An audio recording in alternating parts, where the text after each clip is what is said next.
and welcome to another episode of the Mighty Movie Pod, which is the name of the podcast, Josh. Don't bust my balls, man. I was joking around and you decided to put it on the record. My name is Ryan. I've been revealed. And we're back in your ear holes for another thrilling edition. Yes. How you doing, Timely Josh? as well. Yeah, on time. I told you we were getting the train a-rolling. Yeah, we're rolling. There's steam in the engine and coal in the bin. In the caboose. You don't put the coal in the caboose. Yes, you do. No, you don't. I think you do. No, you don't. You put the people that live and work on the train in the caboose. Then where does the coal go? In the coal car. Coal caboose. The coal boost, if you will. The coal boost, if you piece of shit. How you doing, Josh? I'm doing good, dude. Me too. I'm doing well, and I'm excited. Oh. Opening banter, Josh, as Officially been closed. as it's been.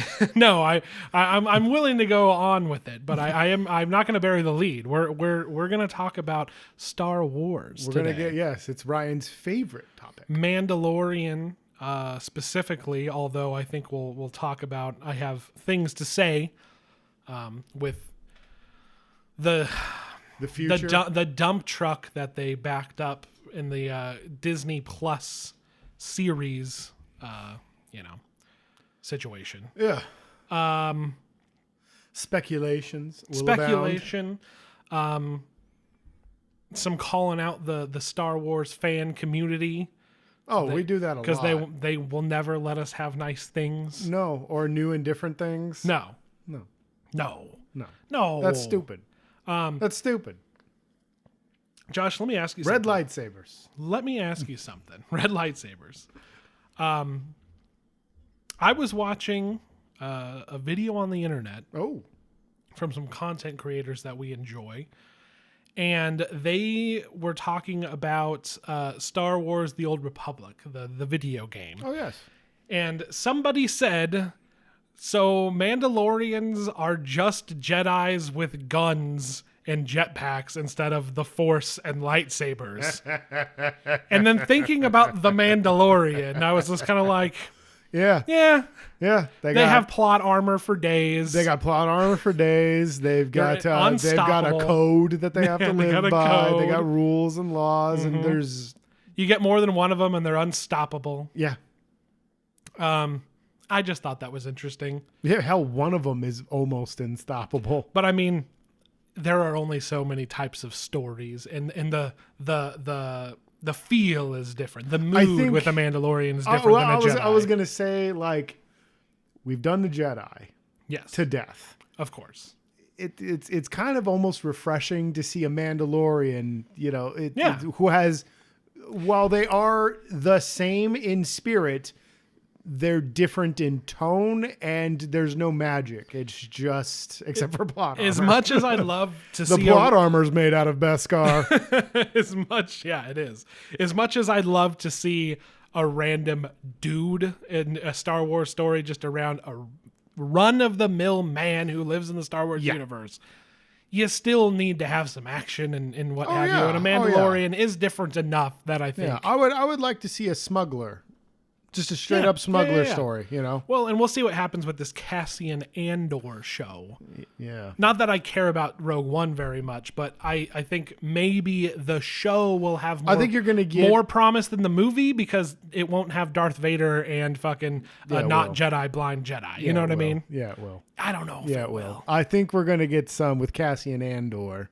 You're going to get Rebel Spy tactics, and you'll probably get some Tarkin and some Vader. They can't help themselves with that. I mean, they could barely help themselves with Mandalorian. I think maybe they'll, but here's the thing.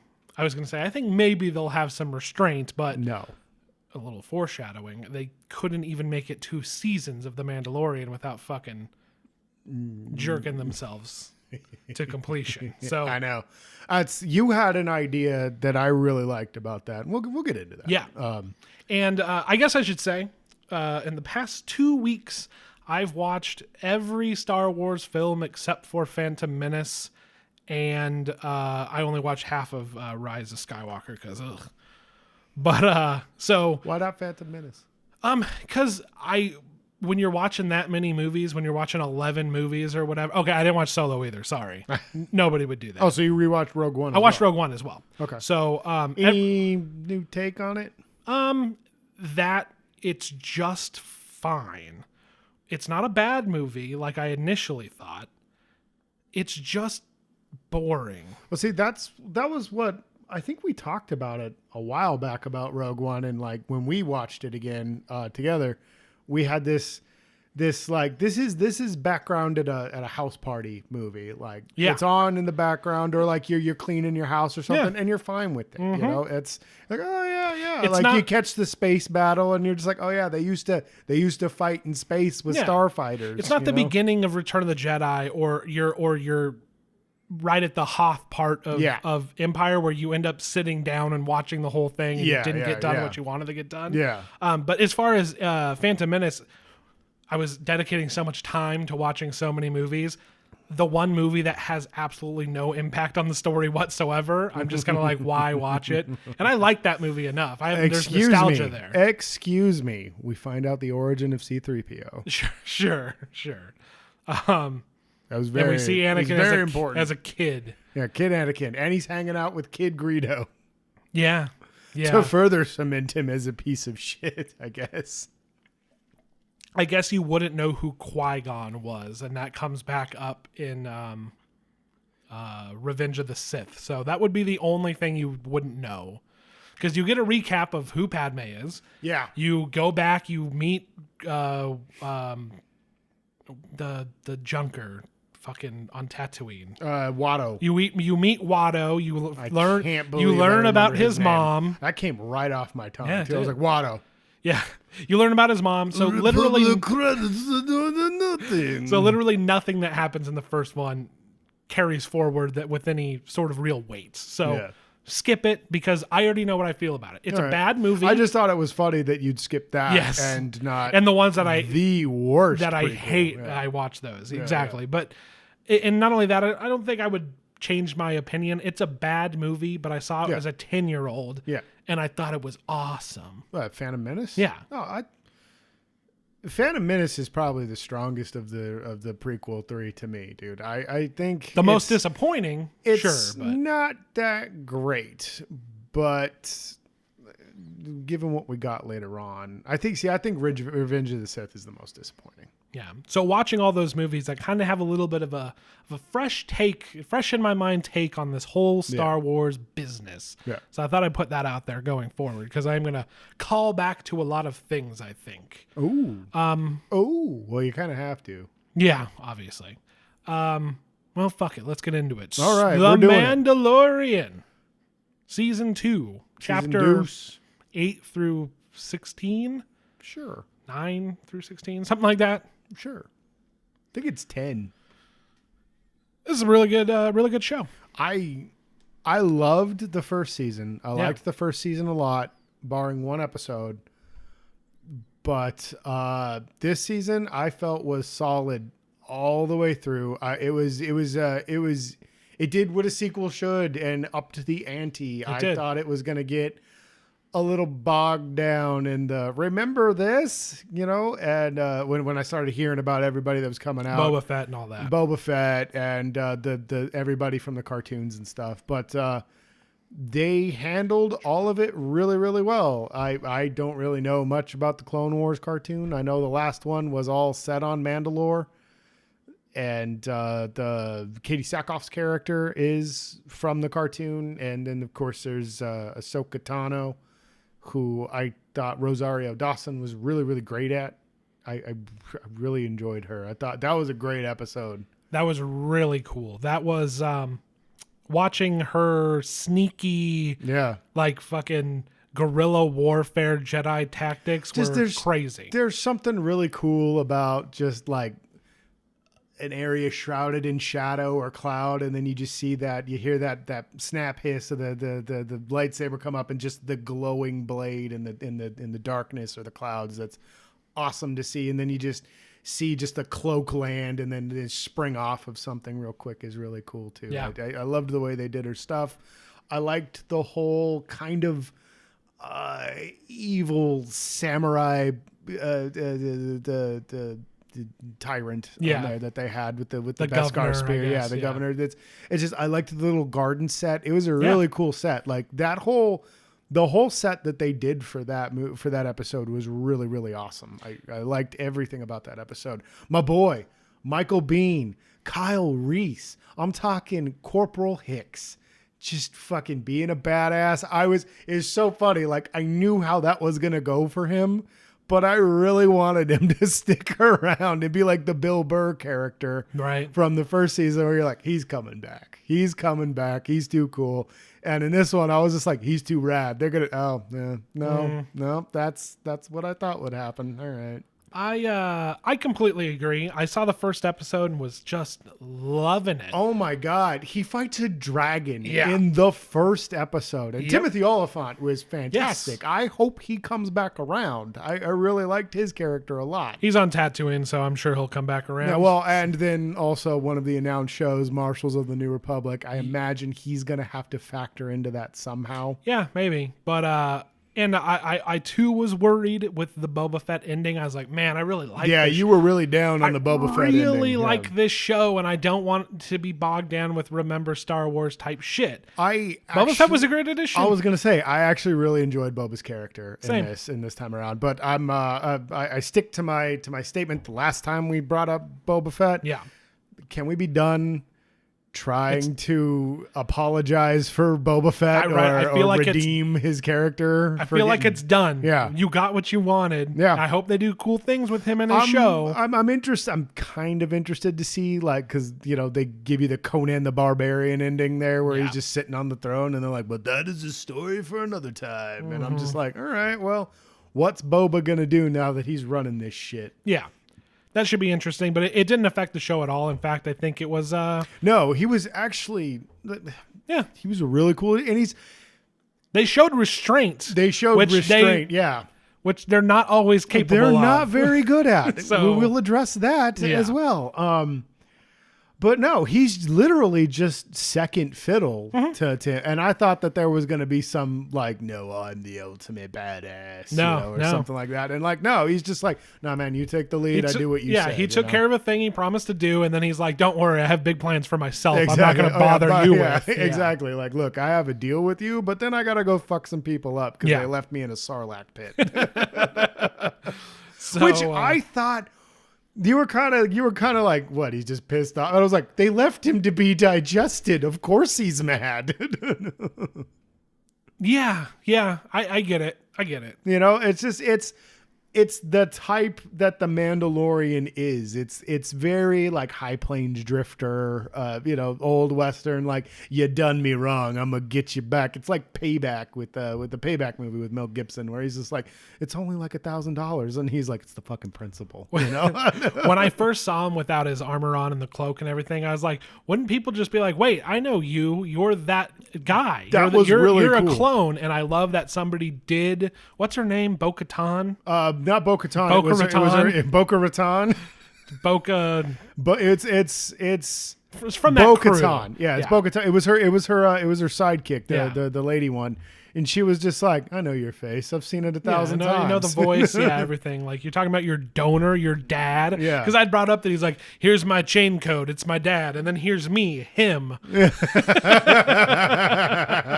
I know. And she's just like, oh, your dad? You mean your donor? Yeah. So I liked that. It was cool to see people taking pot shots at a clone. Yeah. I think the reason I was so disappointed when it showed him at the end of the first episode is because I thought it was kind of funny, because I'm a spiteful asshole who thinks the Star Wars community is annoying. Yeah. And I thought it was funny that Timothy Olyphant was just like, I don't know, I bought it off some Jawas. That he was just dead really and who funny. Cares? Yeah. Well, yeah, that was what I liked, that the way they handled that armor. Like, it means a lot to him because it's Mandalorian armor. Yeah. To Pedro Pascal, to the Mandalorians in general. Djarin. I don't we talked know. about this. Yeah. I can't. It's something Djarin or something D. It's D something Djarin or something. I swear to God, I could look it up, but I don't We could, but fuck it. We'll just call it the Mandalorian. Mando. Mando's like, yo, take that fucking armor off. And he's just like, I got it off some junkers, dude. This is just like I got it for free, thought it was cool, and I needed it to take my fucking town back. Yeah, it's the Marge Simpson meme. He's just like, I just think it's neat. Right? And he's just like, it scares the shit out of everybody around here, you know? And it's like, yeah, it would. You know, there's a fucking rocket in the jetpack. Yeah, and that was the early, the beginnings of this season, covering kind of some of the shortcomings of the New Republic and how they handled that transition and things that we didn't get in the sequel trilogy. That There's really a lot liked. of good world building that goes on in Mando. We talked about it when we talked about the first season, how we get a shot at what the economy looks like, and nobody knows what currency's good right now. It's just, it depends on what planet you are and what means what to who. Yep. You know, but I also thought that like it kind of, the way they handled the armor kind of speaks to the way that the show handles all of that, you know, remember Star Wars kind of nostalgia shit where it's just like, this doesn't matter. This is just junk I got from some guy. Yeah. And that's kind of the way that it should be handled, I think, where it's just like, yeah, this is just shit that's in the world. This isn't special to anyone. Yeah. You know, they're not the audience, you know what I mean? Yeah, exactly. The characters in Star Wars shouldn't care about Star Wars. Exactly. It's not like, you know, you run into Han Solo and you're like, the legendary Han Solo. Yeah. You know, which I'm going to get into a little bit of that at some point. Well, yeah. Yeah. I'm just going to tell you, Josh. You know what? I'm just going to spoil it. Later on, my Star Wars movie rankings have shifted. Oh. They have. Oh. I mean, the top spot's not in any danger. Let's be real. No one's ever going to. I know. We're boring white guys who like Empire Strikes Back. But, like, I'm sorry. It's the best one. It's not my fault. I mean, I like. But don't worry. I make up for it. Some hot takes. I got a hot take for you right now, man. Right. You speak for your fucking self, man. Okay. Boring white guys that like Empire Strikes Back. Empire Strikes Back is the best film. Yeah. But my top is Return of the Jedi. Oh, okay. I like Ewoks. They're badass. They smashed an AT-ST with 2 sticks. It's amazing. It's funny. I was talking to my brother about this. And I think you were there. I was going over my what the fuck is flick chart? Flick chart? Yeah, we were Letterboxd. We were doing it on a. Flick chart. Yeah, Jesus. Flick chart is way old. Flick chart, the one that said that my favorite movie is Green Mile. It was Harry Potter. Oh, mine was Green Mile. I'm like, yeah, well, stop putting the worst movies against Green Mile. Yeah, exactly. Anyway. Yeah, exactly. My favorite was like Harry Potter and the Sorcerer's Stone. And like my least favorite movie was a movie that I actually like. It's just that they kept putting it up against a better movie. Yeah, exactly. I can't even remember what my least favorite movie was on that thing, but it was a stupid list. I don't remember, but Letterboxd, my bad. And I was telling him, like, dude, I love Empire Strikes Back, but I definitely remember us as kids watching Return of the Jedi way more. When it came to that 3-movie pack, Return of the Jedi was in there all the time. I love the way Luke is finally cool because he's awesome. I like him a lot in Empire because he's starting to be cool. Wasn't cool enough, apparently. He force chokes a Gamorrean, and as soon as he walks, he's like, "Take that, pig boy." Wasn't enough for some people. It wasn't. It fucking wasn't, dude. He had his own lightsaber. He was out there beating that wholesale ass, dude. He took that whole barge by himself. I know, but still people craved more, Josh. Even if... Oh, I thought you were talking to... Yeah, no, that wasn't good enough. Old Luke can't be old. He still has to be that guy. True. He's fucking 70 years old in that movie. Back off my boy, dude. We're all over the place, and I know. As it should be. This is how we Star Wars, though. Every time we Star Wars, it's true. So let's get back on track. Boba Fett, they did a good job with him, and then we immediately were introduced to the other Mandalorians who are actually from Mandalore. Yes, Bo-Katan and fucking her merry men. Yeah, I liked Bo-Katan and her merry men. That's a good way of putting it, dude. They're just out there robbing the rich to give to themselves. Yes, exactly. That was probably my second favorite episode. Watching them good. take that Imperial cruiser was awesome. Every episode was good, like you said earlier. Every episode was good. I can make fun of some of them, but I had a great time watching all of them. My favorite one we'll get into. My very favorite episode was later on in the series. We'll get into that one. But I really liked that one. It shook his beliefs, which I really liked. Yeah, well, and it comes up as a question for me later on, which I think is funny. But I liked that they had like, oh, you're one of the you're one of them. You're one of those cults that never takes his fucking helmet off, because he's like, the fuck are you doing? Yeah. When he takes Oh my their helmets god. Yeah. off. And they're like, oh, you're one of them. Yeah. No, we take these off all the time. Yeah, we take them off, dude. Yeah, we don't give a shit. That's just you guys, you know. And he's just like, He's like, he pulls a Tina. yeah, really, he really does, because they're like, we're actually from Mandalore, you idiot. Yeah, you were adopted. Your family didn't even love you.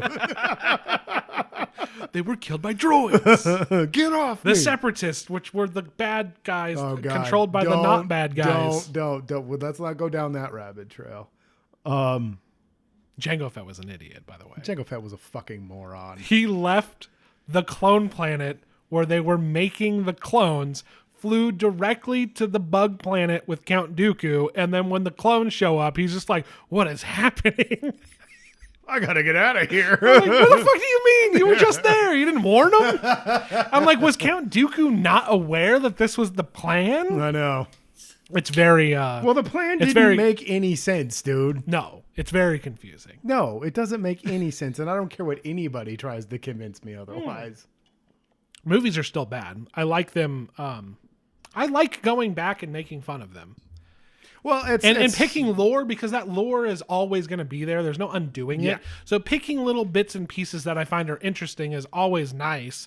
But the fucking plot of those movies is garbage. Is garbage, dude. And it's like I said, I feel like those movies have gained a lot of ground with people in the fandom because of the subsequent material. Because the Clone Wars added so much to it, and shows like Rebels and stuff. I have never watched that shit. I watched a couple episodes with my nephew way back in the day, but it never really grabbed me, you know. But I can see now why people have a fondness for it, and I still swear by the Genndy Tartakovsky animated shorts that they did, that they were the better movies than the ones that we got. And the novel, and not only that, the novelizations. Yeah, like if you ever read Count Dooku's kind of take on the Jedi Council, if you've ever read that, so good. I read the Revenge of the Sith novelization because I really was into the author. I think it was Terry Brooks, and I can't stand him now, but at the time I was really into it. But I liked what he did was in every chapter he would introduce with the introduction of the character, where he would do like breaks in the middle of it, and it would go into Obi-Wan about like the way Obi-Wan sees himself and the way that everybody else sees him and stuff. And it was really cool. And you really got a grasp of what Anakin's struggle was during that whole thing. And in the movie, it does a piss poor job. In the book, like, he's been awake for months. He hasn't really slept. And the Jedi are abusing him and the Sith are abusing him. And it's just, he's caught in the middle, and he literally has a mental breakdown. And that's what leads to him being a piece of shit. Yeah. It's not like, I want to save my mom and my wife. Yeah, you know, what have I done? Yeah, and it comes down to that one action. It really does. And then when he realized he got duped, he just is like, well, there's no turning back. Yeah, I'm a piece of shit. No, in this, he's just like, he just snaps because, like I said, he hasn't slept really in forever. Yeah. And like everybody's just like, you're a piece of shit and you work for us, motherfucker. That makes more sense, because in the movie, he turns in fucking Palpatine. Yes. Then saves him. Then Palpatine lets him know, like, bro, I can't help you. And he's like, but maybe. And then he's just like, well, I guess I'm fucked. And then later he's like, oh, I think the Jedi are evil. I was like, bro, 10 minutes ago, you were going to turn him in. And so if in the novelization, if they like show that he's being pushed and pushed and pushed, they and pushed expand and pushed, upon it. And as I recall, like, his whole plan was to fuck over the Jedi. Like, he was like, it was all a ruse, as I recall. Like, he's like, oh yeah, I'm gonna turn him in, I'm gonna kill your fucking ass. Okay. You know, it was just so changed it completely. A little bit, yeah. As far as I recall, I could be wrong. I read it a while ago. I just remember parts of it really stood out. Grievous still sucked in the fucking book, but people seem to love Grievous because for some reason. I feel like people watch the Gindie cartoon and we're just like, yo, Grievous is fucking a monster, dude. And in the Gindie cartoon, he's terrifying. He is horrifying in that cartoon, and then it explains too why he's so useless in the movie, but you had to watch the show, and he probably fights people that aren't Obi-Wan with huge plot armor. Yes, you know what I mean? Exactly. So, exactly. Well, he fights a lot of disposable Jedi. There's this really dope scene where he's first introduced, and it's super scary. Like the dude's talking from the shadows and stuff on a bullhorn, like he's just like broadcasting himself into this wreckage of a venerator. And like the Jedi are all standing there. My zipper. They're all scared shitless of this dude. And then he comes in and starts doing all the shit that he does, where he's spinning fucking lightsabers at light speed. When I run into him in Battlefront 2, he's terrifying. I fucking run away. He's terrifying. He's terrifying. I was shooting at him from afar one time, and the dude dropped down on all fours, and I just was like, oh fuck, just backing up, just trying to shoot the guy, and he just jumps up and does like an uppercut on me, and I was like, this is horrifying. No, and that's kind of the feel you get from him from the Gindie cartoon, is he's just ripping through fucking Jedi like they're lumber, and he's a buzzsaw. Yeah. It's horrifying, dude. And then when he leads a one-man assault to kill the Chancellor, quote unquote, in the second season, it's fucking, they're throwing everything at him, and he just keeps coming. It's scary as shit, dude. I'll have to watch them. I haven't watched the cartoons. I haven't watched the features. I've watched a few episodes of Rebels, as I've talked about. I own the DVD copy of the show, dude, and one time I'll put it on for you. I think I've said that like a million times now, but I'm sure it's on Disney Plus. Yeah. Oh, probably it's gotta be. It's gotta be, dude. Yeah. If not there, maybe HBO, because HBO's got a bunch of the Cartoon Network stuff too. Oh yeah, that's right. But yeah, dude, and it lends to why he's coughing and is weak and shit like that, because Mace fucking crushes his chest on his way out. Where were we going? I was talking we were talking about people who have an affinity, because I said they're still bad, but I like to pick things from it, and Count, like the Count Dooku thing, he's so lame. Like, he's nothing in those movies. But where he's coming from, like, why he made the switch was just like, dude, they've been in power for how long? And, like, they're either stupid or just complacent, and, like, the order's gotta go. Well, and I think Yoda even said that, and it was actually one of the few good lines in Revenge of the Sith, where we were just blind. Yeah, exactly. Like, it was our own fault. And Luke in The Last Jedi brings it up as well. Yes. So... yeah, we'll get to that. Yeah. When we get to Luke, which we're getting there. Them coming in, it was very cool, and it shook his world. Yeah, to see that there's other ideologies within the Mandalorian society, and that there is a proper Mandalore that's still out there. Like, these people still believe in their planet, and I thought that was cool, like a sense of patriotism for a planet. It's usually the Empire or the Old Republic. Yes. This is, we were a planet and we were important. And in the Old Republic game, they talked about the Mandalorian Wars. Oh yeah. So yeah. Well, and Mandalore is a big deal in both games. I think you elect the Mandalore in the second one, and in the first one, there's a mercenary you get with you that is a Mandalorian. I can't remember his storyline, but I know that getting his Mandalorian armor back is a big deal in the game. So, and they talk about like, no, it's a wasteland, and I don't know the lore behind that, but I like that they're like, no, we could save it. The Empire bombarded it from space. That's the old lore that I remember, was they just blew the planet. Or I wonder if like that's just propaganda. What does she know? I'm looking forward to if that goes, because I would have to imagine that's where they're taking him. That's where I'm hoping they're going with him. Yeah. Is we get to see more of Mandalore. I want to see more Mandalorian in the Mandalorian. I'm looking for. I'm glad. We'll get to it. I like all the episodes where the Mandalorian is the hero of the episode of the Mandalorian. Yeah. Yeah. Anyway, what episodes came after that? We have the Ahsoka Tano bit. That one was really good. Which we talked about already. The frog episode I thought was a great aliens homage. Yeah, I liked that one. Some good sci-fi horror stuff. You get the spider animals, and you get the kid doing very questionable activities. Right. He's eating some woman's children. Yeah. And it's for laughs. And, yeah. and to be fair, it is funny. It is very funny, but it's also Dark, really weirdly dark. Very dark, dude. For Star Wars. I liked the effects on her. I like just the general practical makeup is amazing. And then when they're running from the spiders and she drops down on all fours and starts jumping around the floor for like a frog, that was amazing. I thought that was awesome. I like the bit where you get call back to the first season from the Prison Break, and I like the X-Wing chase. That was really well done. That show blows me away because I know that they've got a sizable budget for a television show, but it's still a television show's budget. And the stuff that they are able to make believable, again, back to the Mandalorian episode, everything with that cruiser is awesome. The way it looks when it's taken off, it's amazing. It's amazing. Yeah, we talked about it in episode 69, Baby Yaddle, where sometimes budget constraints can lead to you being more creative. Great creativity. Yeah. Yeah, and the show, I mean, I'm not gonna lie, I think their budget probably increased significantly for the second season, but like even still, like I'm saying, like a increase in budget for a television show, it is still, drops in the, as far as I know, I don't know the exact number. I'm sure that this season of Mandalorian cost the same, if not more, than the rise of Skywalker. Movie. I would right, put money on that, but I could be wrong. Yeah. I don't know. It seems like with this second season, they gave them enough leeway that I think they have faith in it. And it's well placed, to be honest.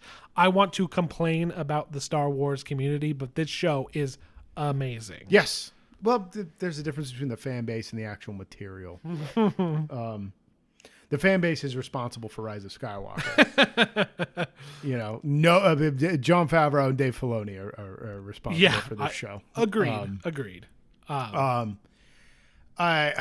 What was the other one? It just, that episode was really cool just because it was a good, one of those great. Yeah, the chase was so fun. One of those, all of it was really cool. Just a good throwback to the one-off episodes where he's just having an adventure. What's the name of the ship? Raven's Crest? No. What is the name of the ship? Of his ship? Razor Crest. Razor Crest. The poor Razor Crest is dude. Like the fucking USS Enterprise of the new Star Trek, man. The thing gets fucking destroyed. I know, dude. It just gets annihilated all season long. And then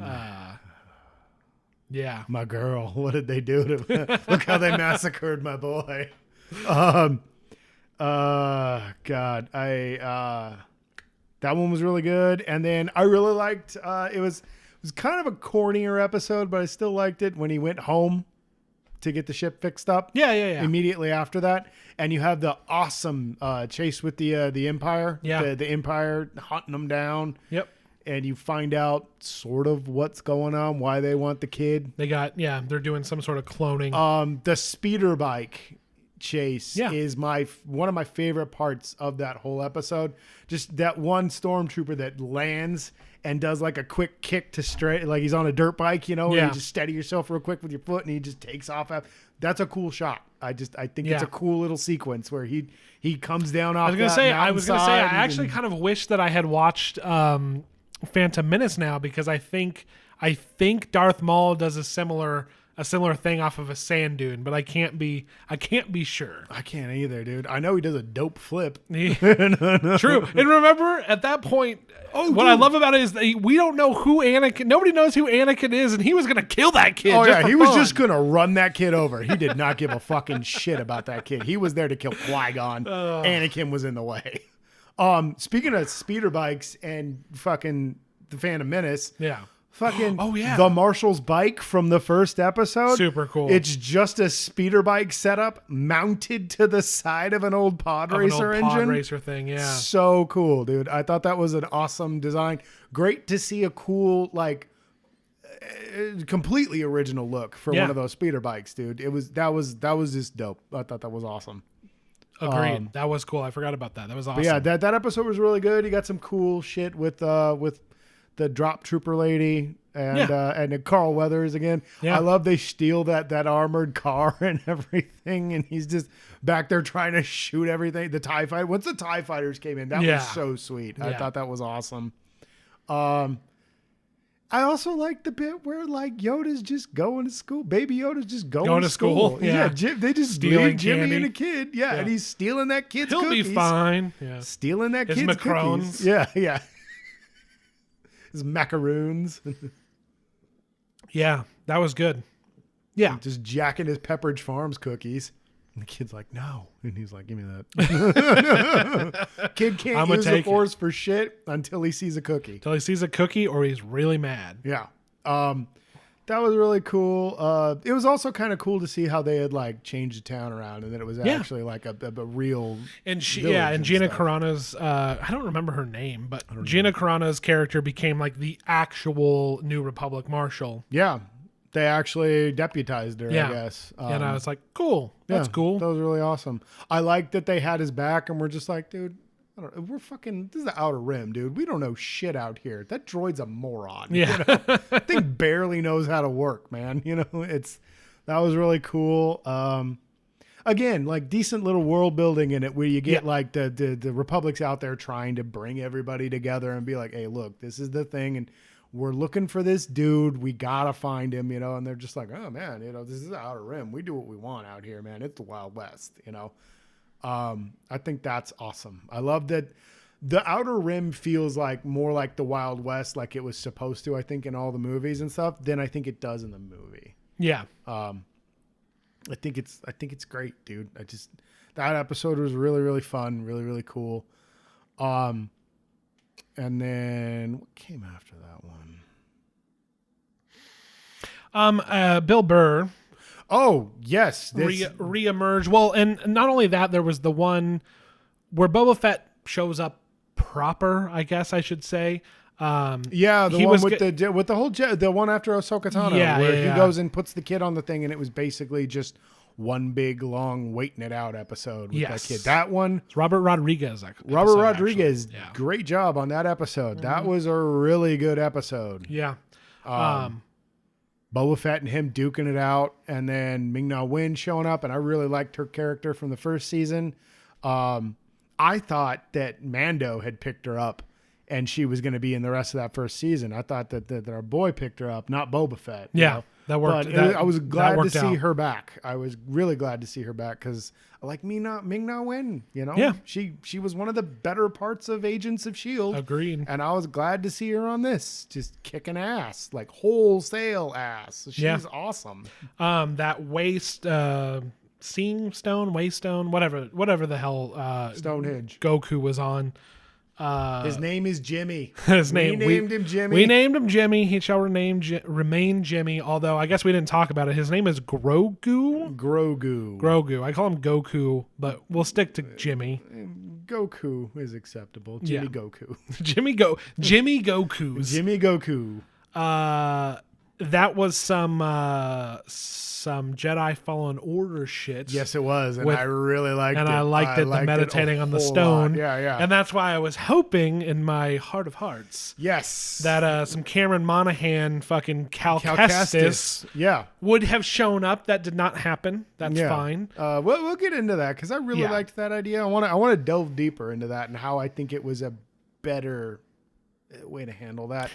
It's fan theory bullshit, but you know, sure. But what else do we have? Yeah, what else do we have? Whatever we want. But it was a good episode. It was kind of just one thing happened. The kid got taken. That was the death blow from a boy. Yeah, they just blew the shit out of the Razor Crest at the end of that episode. Orbital bombardment. They just blasted that thing. Watching the Dark Troopers come rocketing in was pretty sweet.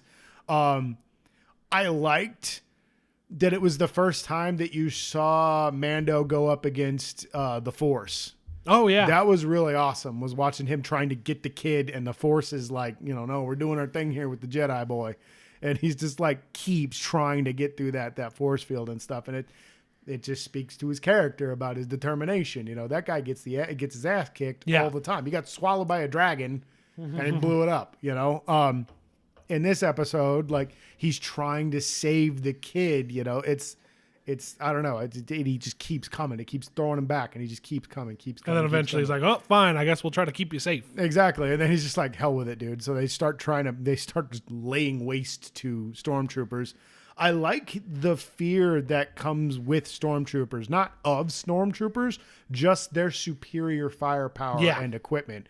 Because when they were just blowing those stormtroopers, yes. not a big deal. Yeah. But when the Empire is out to get you, that is a big deal. Yeah, well, when there's a battle cruiser floating above your planet, you're screwed, dude. Yeah. And they just kept coming, and that I liked that a lot. Where there's like, no, we're gonna get this fucking kid, dude. Yeah, it's happening. Kept landing, and then they knew they were in trouble when they dropped that big turret down, dude. I thought, that was because they did that in the first season too when they brought in the speeder with the big turret mounted on the back. I like the way they killed off IG, like Taika Waititi's droid. Yeah, Taika. Well, and who we thought was the main bad guy in the first season. Fucking how come I can't think of the actor's name right now? I can't either. German sounding. Why can I not think of his name? Werner Herzog. There we go. Yeah, and they just killed him, and that was like a whoa moment of that. Yeah. Then you found out that Gideon, who, by the way, I really liked Gideon. They did the right thing of making a Grand Moff Tarkin who's not Grand Moff Tarkin. Yeah, exactly, dude. And I cannot remember Giancarlo Esposito. Yeah, he is awesome. I've always liked that guy, and he was awesome as shit in this show. I really wish we'd gotten a little bit more with him, but I love that's always been the Star Wars villain like strength, schemes. Just scheming, you know what I mean? And he did it great. That's what the Empire is good at, man. I make plans. Or shooting force lightning out of their hands into a whole fleet of ships. Shut up. We're not ever going to talk about that again. Yeah, he experienced the quickening, and it destroyed everyone. It's a dyad of the force, Josh. A didac? A dyad. Is it a dyad? Dyad. I've been saying didac. What is a didac? I don't know what a didac is. I know what a dyad is. It's in the Force. What is a didac? Is that a Star Trek word? Didac? Sounds like one. Or no, is it wait, no. Is it didac when you have one extra finger? We're gonna have to come back to this. Yeah, dude, that's my word shit. Anyway, no, okay, Force. They knew they were in trouble. Put down the turret. Yeah, they knew they were in trouble. Drop that turret down. And yeah, trouble ensued. Yep. Like it was a bit of a a bleak. And that's what I like, dude. Is like, yeah, stormtroopers are a joke, but like the shit that they bring it's bad news, man. They are the well, how do I want to phrase this? I'll just phrase it this way. They are Russia World War II. You know what I mean? They're just going to throw everything at you. They're disposable, and they're coming at you, and they will everybody endure. Compares them to the Nazis. They're much more aligned with the Russian mentality. I was going to say, like, if the Russians were the Axis powers, you know what I mean? Exactly, yeah. Yeah, dude, that's very astute. Yeah, well done, dude. They're just like, nah, we got the best tanks, and we've got like 4 billion citizens that we can just throw at you until you're done. Yeah. You know? Like, and that's the way they treat stormtroopers. And that episode is a great example of that because they dropped 1 lander. Well, okay, here's 2. Here's 3. You know, like, you're going to get fucked, man. You're not leaving this planet alive with that kid. Yep. I thought that was just a great showing of of how the Empire works. Like, how they will submit, and that comes back in the very next episode where you hear one of the officers talk about their tactics. Bill Burr's episode, my favorite of the entire season, possibly so far of the entire show.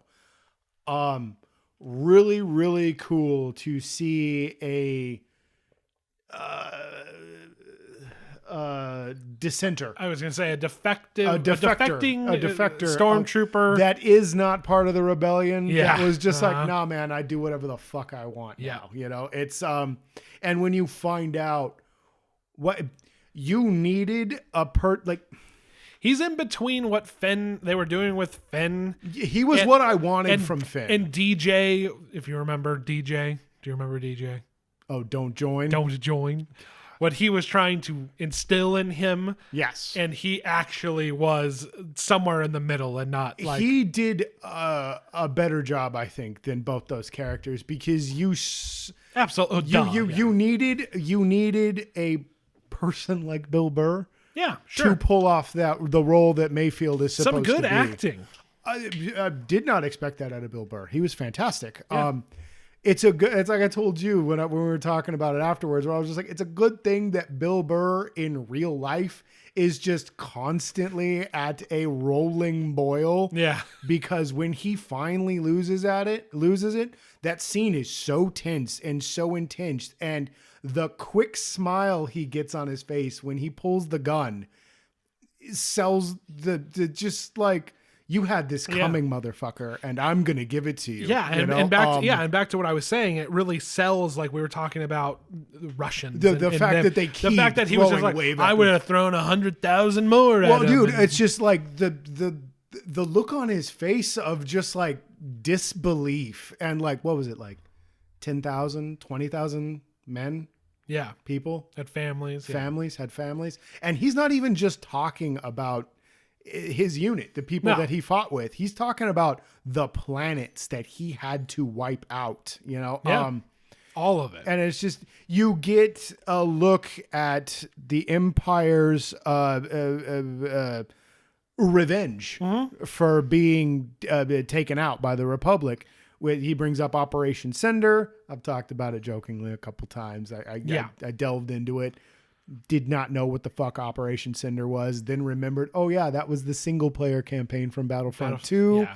And that's everything that's been in the comics that are bridging the gap between the two. I forget exactly what it was a 5 or 4 comic run, and I really liked it. And to be fair, that one had a Luke being almost, I mean, in a comic book it is fine. We'll get to this. In a comic book it works, but Luke was with Poe Dameron's mom, and she was just kind of terrified by his power. Well, and I liked that because you got it from her angle. You weren't and you got that side of it, of her being afraid of his power instead of being like, "Bitch." Yes. You know, she was just like, dude, we don't fuck with these guys. Yeah.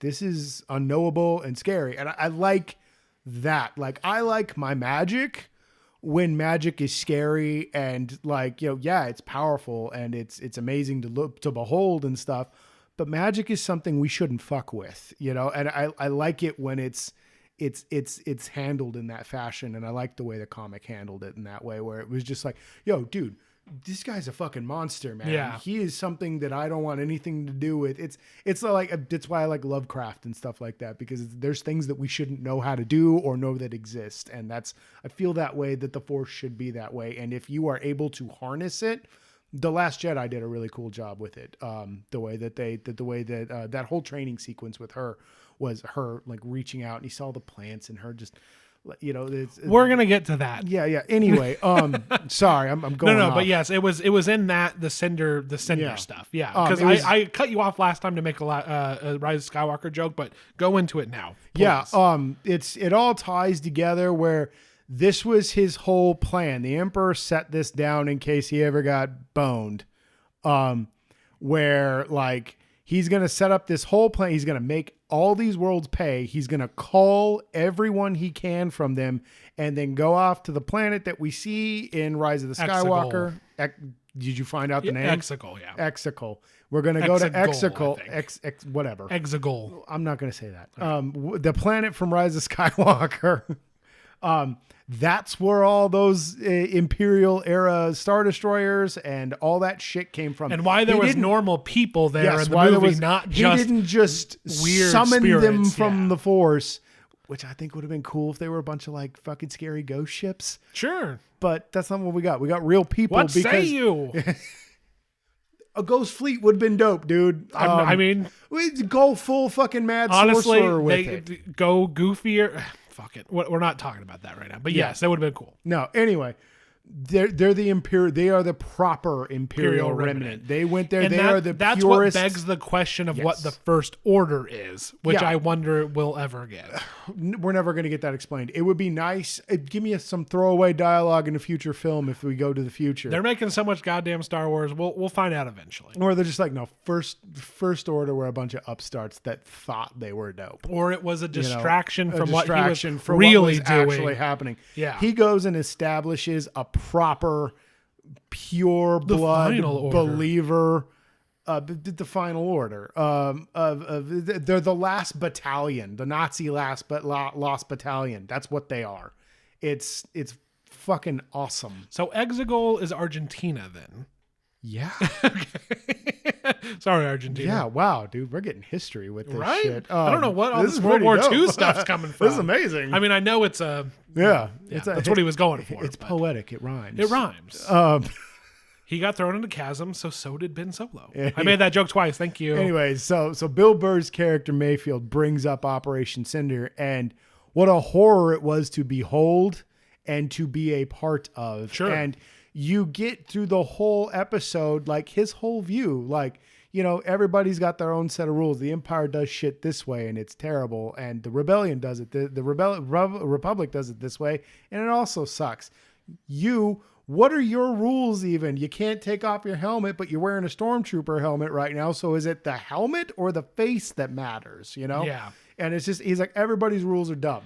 Speaking of but also speaking of the face that matters, they needed Bill Burr because he knows Imperial protocol and what have you. Yeah. But I also thought it was because he could access the computer. That was the whole reason. They stated that was the reason. But it turns out you just need to have a face. Yeah. You just have to not computer. be an alien or a droid to access their computer. That part was dumb. He took his but helmet off. It was so quick compared to everything else that was awesome in the episode. I didn't care. Yeah, no, this is fun. Make fun of it, not it's bad. But it's when you think about it, you're like, well, that checks out. You have a face. Here's all that secret data you wanted. Mando just pops off the helmet, and they're just like, all right, here's all the stuff you need, and it's like.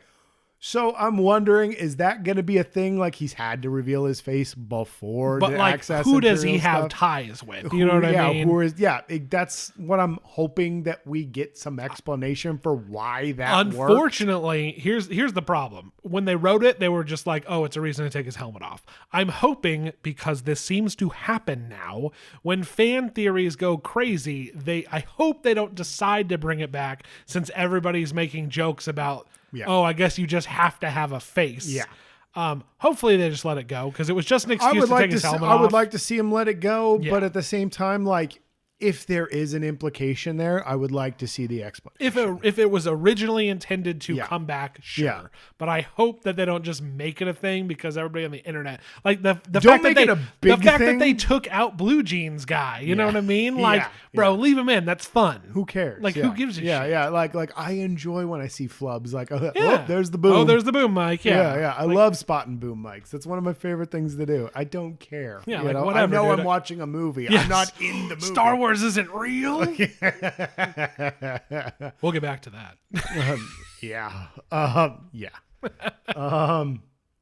But no. And that's such a tense scene. Who gives a shit? No, you know? I totally agree. No, I know you do, dude. It's funny. It's stupid funny. It's just like, all right, Mando takes his helmet off, and it's just like, oh yeah, you're a dude. Here we go. And I love him and Bill Burr. Like Bill Burr doesn't really care. He's just like, dude, put your fucking helmet on. Yeah, dude. He's like, I haven't seen your face, and just just puts his helmet off. And I like that he turns away too, like because that's important to Mando. You know, but no, just. He sits down with that officer because the guy wants to offer a toast because they were the only ones who made it. They were the only truck to make it. That was a dope chase as well. Great chase scenes in this. Agreed. Thought. Fucking awesome. Again, I'm gonna have some complaints, but the season is so damn good. It's a great action show, dude. It's just a great action show.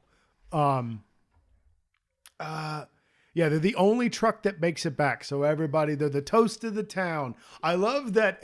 Speaking of helmets and taking them off, I love that Bill Burr's like, I can't see shit in this, and pulls his helmet off, dude. And I'm just like, yeah, those helmets have to suck. And he stated he wasn't a stormtrooper, so we still don't know exactly what he did. No, I have suspected that he might be Crimson Guard. Oh my God. Yeah, he might have been Crimson Guard. You're going way. Oh, dude. Crazy. Oh, dude. He's a badass, dude. He would have to be. He can hit what he shoots at. I imagine it was some kind of elite. But like the Praetorian Guard. Praetorian. Sorry, that's Republic, but same people. But but like he shoots guns though. Didn't the Crimson Guard didn't they have? They have swords? A sidearm. Okay. They have a sidearm and they have that spear. I think maybe he was just like secret, like not he could have scout been trooper, he could but have like been an secret Imperial service. agent. Yeah, he could have been an Imperial like agent. Iden Versio or whatever the fuck her name was. Mm-hmm. Yeah, sure. We're talking Battlefront 2. Oh yes, Operation Cinder. Yeah. Oh my God. Yeah. All right, look, man. There's a lot of characters. All right, I'm old. I was like, is that the girl from Rogue One? Yeah. No. The girl from Battlefront 2.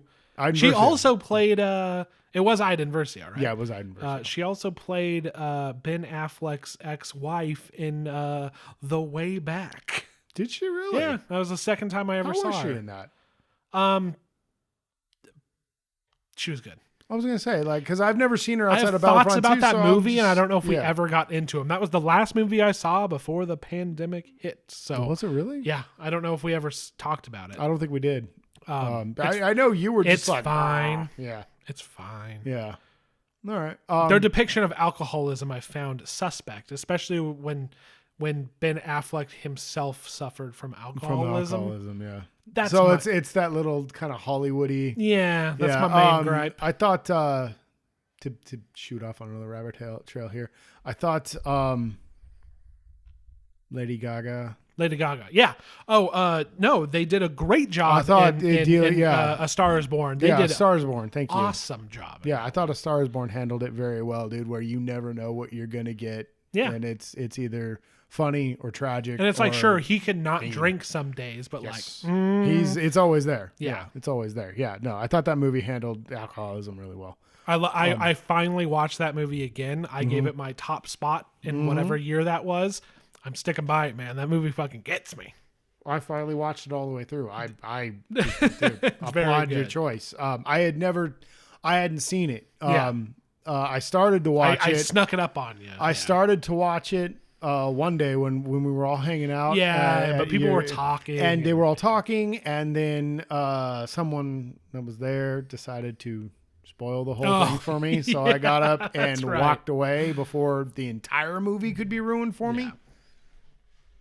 And I never revisited it because I wanted to forget as much as I could before I watched it again. And dude, fantastic performances all the way around, dude. Fucking great movie. But I think Bill Burr maybe was an Iden Versio type. I agree. Yeah, maybe like some kind of strike force commando or something like that.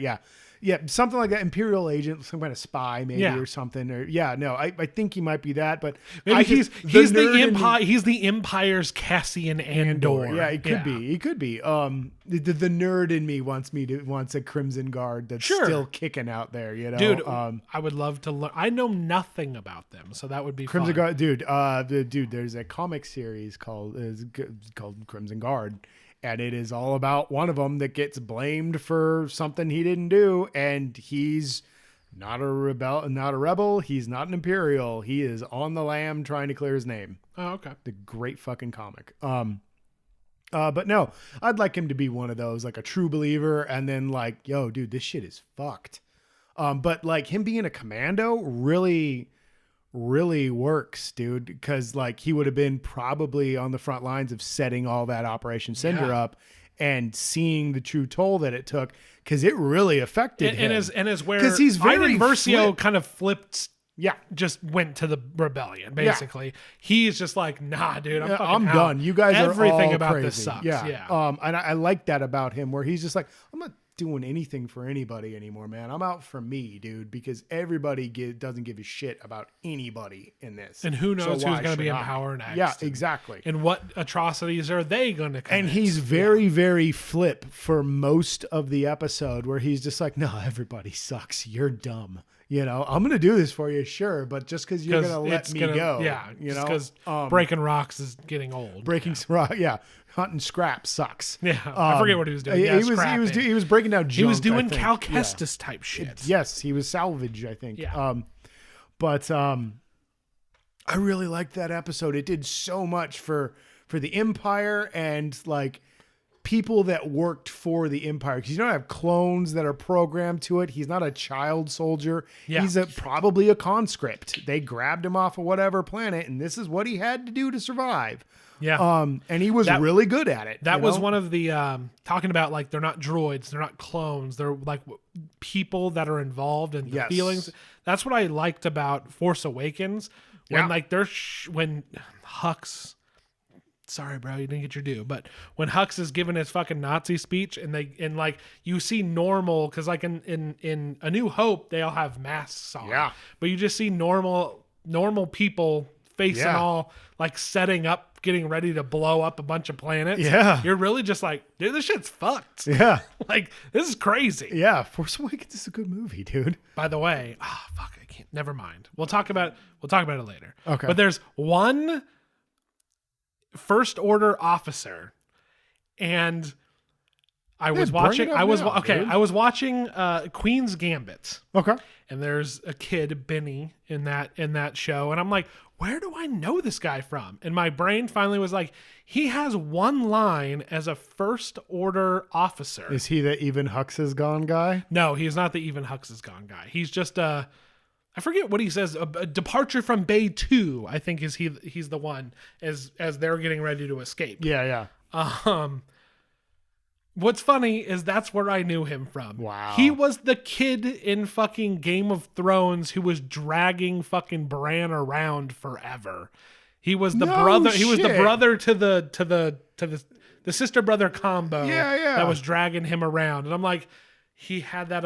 He was one of the main forces of Bran's storyline in fucking Game of Thrones. That's funny. And I remember him from one line in The Force Awakens. I think he's in the Maze Runner movies too, if it's the kid I'm thinking of. Maybe.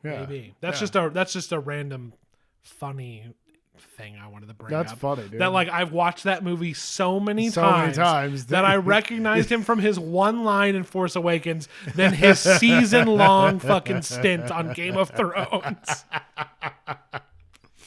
That is fucking funny, dude. But again, just normal people, and Bill Burr really adds to that. Yeah, like, dude. We're like, dude, they're just suffering. They're just turning a blind eye to some of the stuff these people are doing. It sucks for the Empire just as much as it did for regular people. Like, they just didn't care about any of these people. And this dude sitting across from him, his commanding officer, bragging about how they overwhelmed them by this war of attrition. Yeah. And just throwing people at it. And you can see just the anger building up in Mayfield. Like, Bill Burr did a great job, dude. He did, yeah. Just I agree. So angry. And then he offers the toast at the end, and he's just like, to the Empire. And the joy that crosses Bill Burr's face real quick as he shoots that guy in the face sells the entire scene. It was so good. And the fact that he wanted to blow up that plant, dude, where he's just like, no, I need this. Give me that gun. So he blows up that whole fortress. They didn't need to do that. No. Well, and that's why and it worked out. That's why they let him go. They're like, hey, that was a nice shot. They're like, man, it's too bad you were killed. Yeah, I'm looking forward to seeing if Mayfield comes back around. Back. He's working for Boba or something, dude. You can't get rid of Mayfield, dude. He is such a great character. It's the best episode. Yeah, of all the characters that like is going to keep showing up, it's so funny. It ended up being Bill Burr's little right. I would love for Mayfield to be kind of a through line, maybe for most of the series. You know, that the shows that they're planning, that'd be kind of cool to see, like Mayfield show up here, Mayfield show up there, because that would be his character. Because he's just a drifter. He goes around, takes whatever job he can get. Yeah, agreed. I'm very excited. I loved Mayfield, dude. Agreed. That takes us into the finale, Josh. Pretty good. Pretty good. I Pretty good. I watched it again. Ooh, okay. I still I think that is a fantastic episode. I love that episode. It's great, dude. That's one of my favorites of the season. Does the main character of the entire series win the day? Sort of. Or is there a Deus Ex sort of Machina Jedi moment? There's totally a Deus Ex, but I don't care. That's fine. I have some thoughts, but let's go over. If your complaints are valid. Let's go over. Well, I don't even know if there's a complaint. This is a safe space. I don't even. Here, I know, and I don't even know if I have a complaint anymore. On one hand, I'm kind of like, bro, show some restraint. Mm-hmm. Have your main character that people adore be the hero of the day. But as we talked about it as soon as that episode was done, I said, you know what? This had to end somewhere. Yeah. They couldn't keep Jimmy around. Like, it had to end at some point. That's why I have a better appreciation for that episode was because you and I had that talk and you're the one that said it. They had to end it somehow. He had to go somewhere. Otherwise the show is just going to be about, it's going to be the Jimmy show. It's just going to be about Jimmy and Mando trying. There's a way that they could have worked Jimmy into the episode. Maybe do a flash forward a bit. He's a little older and he's out there doing Mando shit with Mando. Sure, but that comes into Attack of the Clone style goofy Yoda shit. Yes, flipping around with a lightsaber, what have you. Yeah, we don't need that shit. Yeah, I think they could have pulled off something better than that because like the first season gave me faith. Second season it rewarded that faith. I think we could have done what they wouldn't have gone flippy Yoda, but you're right. Let's work our way backwards here, Josh. Okay. Since we're on the ending already. Okay. It doesn't take long. There was it felt really short, but it was the same exact length as every the other first one. episode. Yeah. First season. Okay. At first, I was like, this is why we can't have good things. Star Wars fans, etc., etc., etc. And while I do have some complaints of like, of course, we need to see fucking Luke being even more of a, like you talked about. Luke Skywalker saves them. Yes. You talked about Return of the Jedi and how much of a badass he was. And I was like, I agree. Yeah. But it's never enough. No, he's got to be a super badass. Well, dude, I made the joke when we watched it that like, oh, so we got Vader in Rogue One, so now we're getting Luke and Mandalorian. Yes. But his seemed much more subdued and believable. Sure. Than Vader's. And at first, I was like, of course, man. Like, God, we can't have good things. And then the more I thought about it, I went, if this makes that crowd happy, so be it. Because me, an intellectual, that's a joke. It's a joke. That was a meme. A person who has different tastes in Star Wars. It worked for me as well. Yeah. Upon reflection, because I was watching the story of it's good. I was watching The Last Jedi, and I was listening to Luke talk about like, I was a legend. Yep. I thought that I was the shit. Well, dude, and this and that, and watching him show up and get this kid who just force choked and is throwing stormtroopers, and that Ahsoka Tano was like, dude, I don't want to train this kid. He's got a lot of fear in him. And to watch Luke show up and be like, I got this. Well, dude, and if you remember our conversation post finale, you brought that up. Where you were just like, he's Luke right now. He's the Luke he was talking about in Last Jedi, where he's like, I can do anything. I'm Luke Skywalker. So all of these idiots who wanted a Rogue One style watching Luke be a badass, I'm happy for you. Yeah. But you got duped. Yeah. You know what we really got? We got an arrogant, dumb Luke who thinks that he is capable of harnessing that power. Yeah. And I don't think that he is. In fact, we know that he is not. We know he's not because that kid fucking dies. I had made the joke I had made a joke when we were watching the episode 2 episodes prior on the Waystone or whatever Yeah. it was called, and I So think when does no Luke show actually up? when No. Ahsoka Tano said she wouldn't train him, I made the joke, Luke will train it. Luke will train him. He's an idiot, Yeah, that was a good joke. and too. I was just laughed my kidding ass off. around, and then that ended up happening. Yes. And you know what? I wanted to be mad that they didn't have the restraint to not bring in Luke Skywalker and have the Mandalorian be the hero of his own show. I feel like he's still the hero. He just doesn't get the kid. in the Agreed. end. He just couldn't beat several of those robots. It still works. Yeah. And I love that for me, a person who appreciated what they did with Luke later on, Oh, it was amazing. What they it did with Luke. still works. Yeah. So It still applies. That's my piece. Because he's still the arrogant, cocky young kid. He's The Last Jedi. Luke is amazing. I completely agree. Dude, we have never differed on that point at all, dude. He was fantastic. And I like that we're getting a glimpse of that arrogance where he's just like, I can do anything. And also appeasing force-choked a Gamorrean. and also appeasing the people who want to see him chop stormtroopers in half with Exactly. Honestly, I was mad, and then I was like, why did they not have the restraint? And then the more I thought about it, I was like, it was brilliant. Yeah, dude. Well, It was brilliant. Like you were upset, dude, and I was kind of like, it's kind of shitty, dude. But like Also, I said, he looked really good. oh, he looked, dude. They've gotten really good at that. I thought they should have thing. got Sebastian Stan in there. Dude, I was gonna say, have you seen Yes. the face swaps of Sebastian Stan? I'm like, why have we not done this yet? Jesus Christ! But it still looks good. Oh, dude, and also Mark Hamill wasn't even on set. He no, had nothing to dude, do they with just it had his outside the voice. Yeah, That's they it. just had his voice. Which I thought was great. They didn't get some shitty impersonator.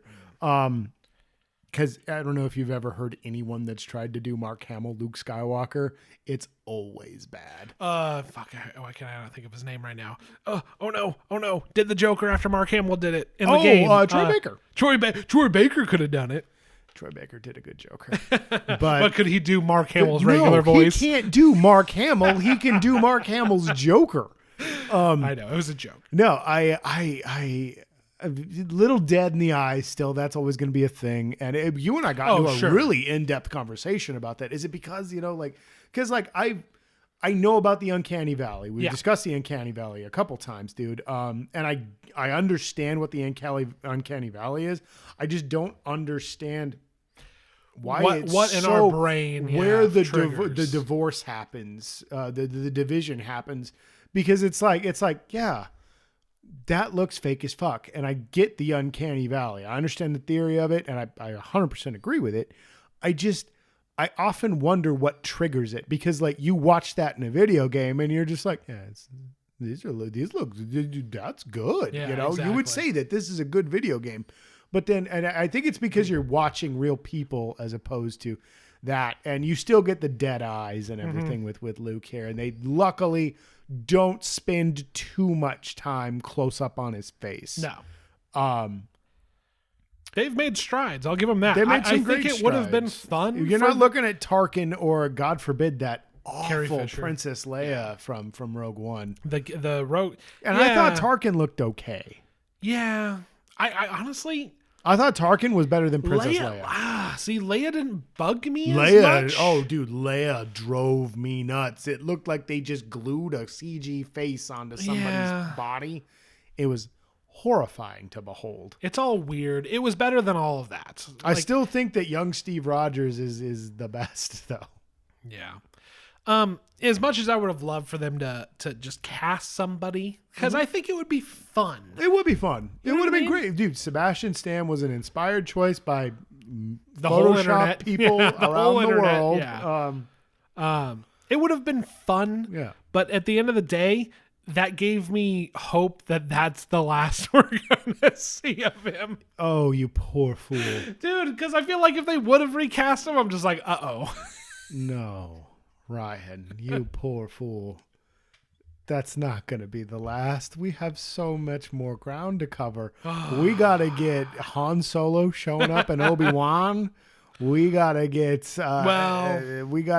Palpatine showing up somewhere. Bro, we'll cross these bridges when we get to them. Yeah, this is gonna be a long episode, You man. know what I mean? Well, and not only that, I just mean like as these shows come out, we'll let's keep some optimism. We'll cross the bridge when we get to it. If all of a sudden Han Solo he's in the back of the cantina when Obi-Wan's just trying to get some milk or whatever. You know what I mean? Like, fuck me, dude. You referenced Game of Thrones. Now allow me to reference Game of Thrones, my sweet summer child. What know you of winter? Yeah, I know. You're probably right, but I'm just kind of thinking, let's not get upset about things that haven't happened yet. I'm not upset about them. I just think that you're. It's funny that you're just like, it'll be the last time. Yeah, and I'm just like, dude, they've been trying since Tron Legacy. They're never gonna stop. I know. They're kind of patting themselves on the back for getting all the praise from like, what was it? Was it Civil War? Where Robert Downey Jr. actually looked like Robert Downey Jr. That was pretty good. Yeah, that was astounding. I was like, yo. It actually took me a second, which is embarrassing, but I was just like, what? Where did they take this from? I was like, where did they, that's actually Robert Downey. Yeah. Holy, because I thought maybe they got like a stand-in. I was like, he looks like young, oh my God, that's Robert Downey. That's just Robert fucking Downey. Yeah, I forgot about that. Yeah. But okay, I'm giving it a lot of shit. I'm focusing on the Luke part of this. However, it is a very emotional bit where he takes off the helmet and like he realizes this is an end of an era. You know what I mean? It was the good version of the joke that we make with the it's poetry, it rhymes. Yeah. Where he fucking let me look on you with my own eyes kind of thing. I did, dude, bro. Dude, that really hit me right there. The first time we watched it, I thought that was beautiful, dude. This like, let me look on you with my own eyes. He pops his helmet off, and it's the first time that the kid has seen him without the helmet. And that was a bit, I really wish that we hadn't seen his face until that point. Yeah. I feel like it would have been a great moment for the audience and a great moment for the characters. Yeah. Wow. Because at that point it was, we'd already seen him take his helmet off to show his face. Yeah. We saw it at the end when he had to take. We could have dismissed the one where he had to take his helmet off for the droid at the end of the first season. We didn't need to see that. It should have been the only other time. It should have been the only other time we saw it. And we really didn't need to see his face in the Mayfield episode. No. It worked because Mayfield was afraid of getting recognized, but he wasn't anyway. Who cares?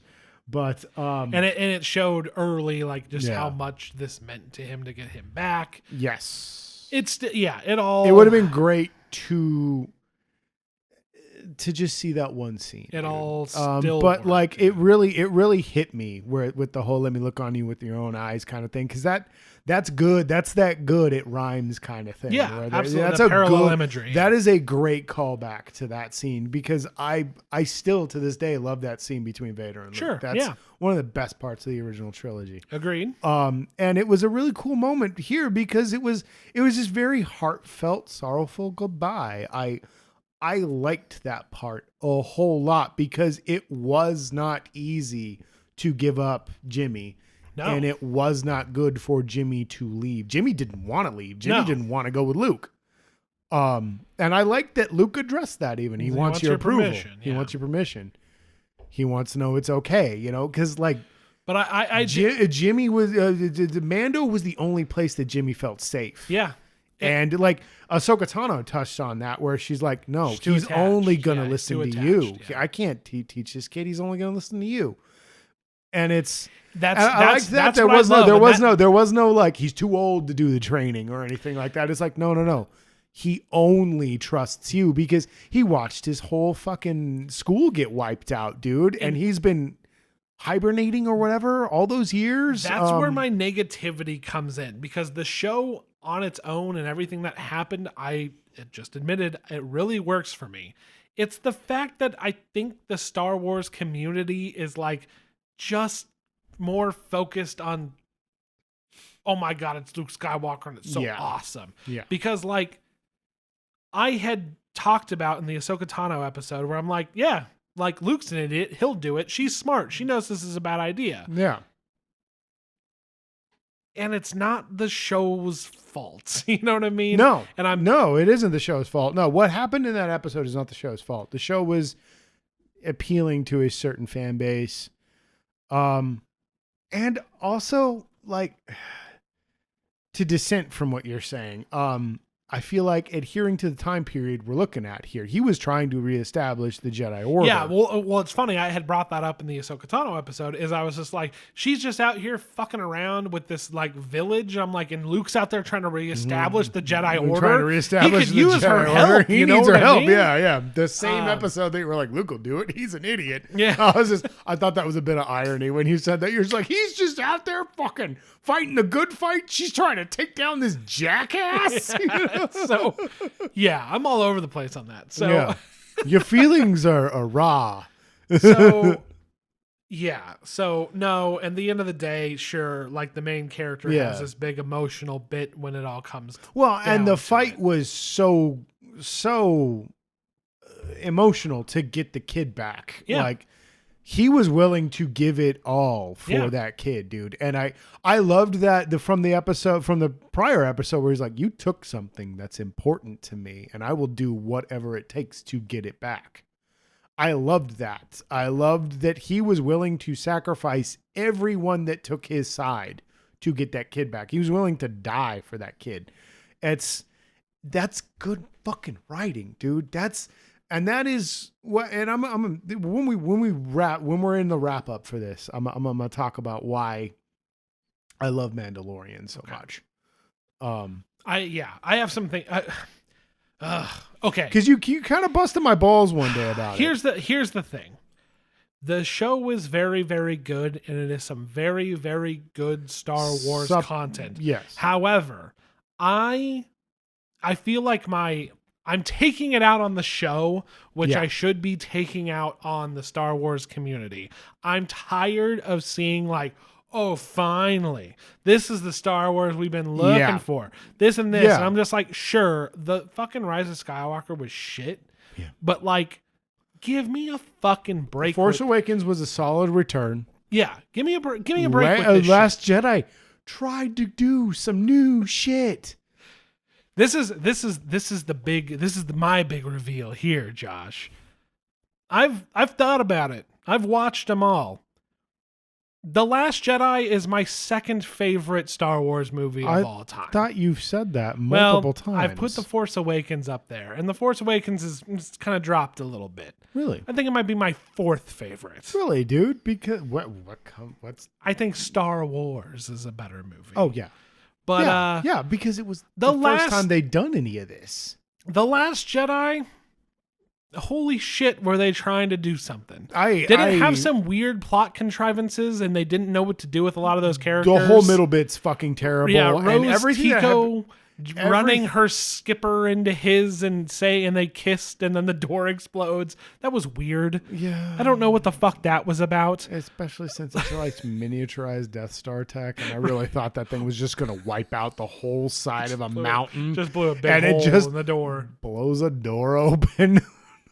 Not to mention the next movie, every single Star Destroyer had a planet-destroying cannon on it. But the dreadnoughts, it doesn't matter. Finn got done a wrong from Force Awakens afterwards. Finn was the most interesting character aside from Kylo. I'm not going to lie. If he wasn't teamed up with Rose Tico, he was actually had an okay... He was just trying to run from the First Order, and he cared about saving Rey. Yes. Him and DJ's kind of back and forth. Oh, no, dude. I actually kind of was like, dude, this is kind of working for me. No, there's some good shit. I said it the first time around when we talked about it. Last Jedi has some really good, solid shit in it, dude. It's just the casino planet's fucking stupid. Yeah. Where she mansplains slavery to the former child soldier. Yeah. Black man. Black guy. Yeah. But Rose Tico is a terrible fucking character. no hate on the No. actress. No. Let's calm down. I know people are still ripping that poor chick apart, dude, and it sucks because it's not. She didn't write the fucking She character. didn't write the script. It's like Hayden Christensen syndrome. Like, Hayden Christensen's a bad actor. well, I know, but still, it's not like he had gold that he was working with. What did you? Yeah, but Ewan McGregor didn't have gold that he was working with, and he rose above it. You can't be mad that Hayden Christensen isn't as charismatic as fucking as Ewan McGregor. I can and I will. Okay, that's Your wife called him a bitch, baby.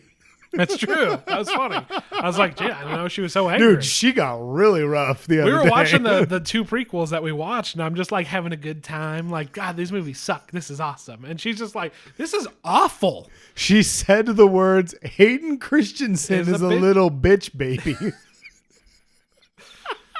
And dude, listening back to some of our old... It's the funniest thing she's ever said. Whether it was in the podcast or our pre-podcast recordings that we often did, I was listening to us, and I remember being like, I think Hayden Christensen is going to come back. And he eventually did for a couple voice lines. Yeah. Well, that was one of the few parts about Rise of Skywalker that I really liked. That it called back when McGregor showed up. Fucking, they used McGinnis's voice. Freddie Prinze Jr. Whoever did Ezra. Whoever did Ahsoka Tano's voice. Ahsoka Tano in the cartoon. Yeah. We got Frank Oz was there. Frank Oz was there. Dude.